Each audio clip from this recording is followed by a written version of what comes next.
चला मंडळी, तुमचं स्वागत आहे पुन्हा एकदा आपल्या नवीन व्हिडिओमध्ये आणि आपल्या रोशनी होत्या व्लॉगमध्ये. तर हे बघा, कुठला आंबा ती नाही आहे, गोवेकरी आंबे ती आहे. आपण साठवणीची कच्ची कैरी मसाला बनवणार आहोत, वर्षभर साठवणार ते. हे बघा, तर चला आता एक कापू, याची रेसिपी तुम्हाला दाखवते मी कशी बनवते. चला, तर चला मंडळी, अशी सोलून घेते, मग तुम्हाला दाखवते. सोलून कापून घ्यायचे, कापून झाले तुम्हाला दाखवते कसं. तर चला मंडळी, बघा मी कसे आंबे कापलेले आहेत आणि आपल्या साठवणीची मसाला कैरी बनवायची आहे, मस्तपैकी अशी वर्षभर टिकणारा. आणि कुठे पण बाहेर तुम्ही फिरायला जाशाल तेव्हा घेऊन जाऊ शकता मस्तपैकी.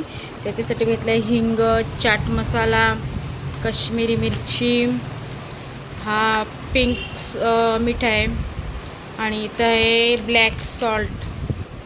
हे बघा, ब्लॅक सॉल्ट टाटाचा.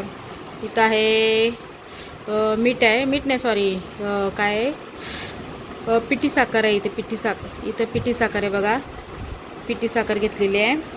तर चला आता आपण सर्वप्रथम मीठ टाकूया, सॉल्ट, मीठ टाकूया. पिंक कलरचं मीठ टाकला बघा मी, हे बघा पिंक कलरचं मीठ आहे. हो, सोलून घ्यायचं, मस्त मस्त वास येते असा या मिठाला.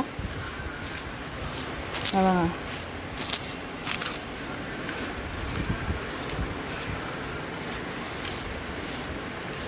चला मीठ टाकला आता यो पिंक कलरचा.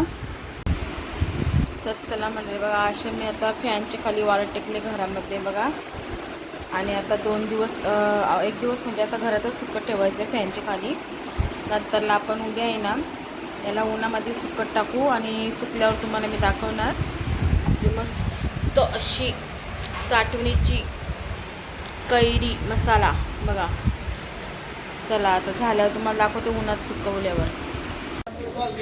तर हे बघा, आपले आंबे मस्तपैकी आता उन्हामध्ये वाळत टाकते मी. 1 दिवस रात्रभर ठेवलेला घरात, आता उन्हात कडक ठेवूया. चला आता झाल्यावर तुम्हाला दाखवेन मी. तर झाल्यावर तुम्हाला दाखवून सुकल्यावर एकदम. चला नंतरला भेटू. तर चला मंडळी, आपल्या साठवणीची मसाला कैरी तयार झालेली आहे बघा. आता इथं घेतलेली मी काचेची बरणी, आणि या सगळ्या बरणीत आता भरून ठेवू. आपल्याला वर्षभर असं खाण्यासाठी मस्त चटपटीत मसाला कैरी आपली साठवणीची तयार झालेली आहे. चला बरणीत भरते मी, मग तुम्हाला दाखवते. आपली साठवणीची मसाला कैरी तयार झाली बघा. चला, तर चला मंडळी, आपली साठवणीची मसाला कैरी रेडी झालेली आहे. चला, ब्लॉग आवडला असेल तर लाईक, शेअर, सबस्क्राईब करा, आणि तुम्ही पण असं नवीन नवीन व्हिडिओ बघत जा. चला बाय.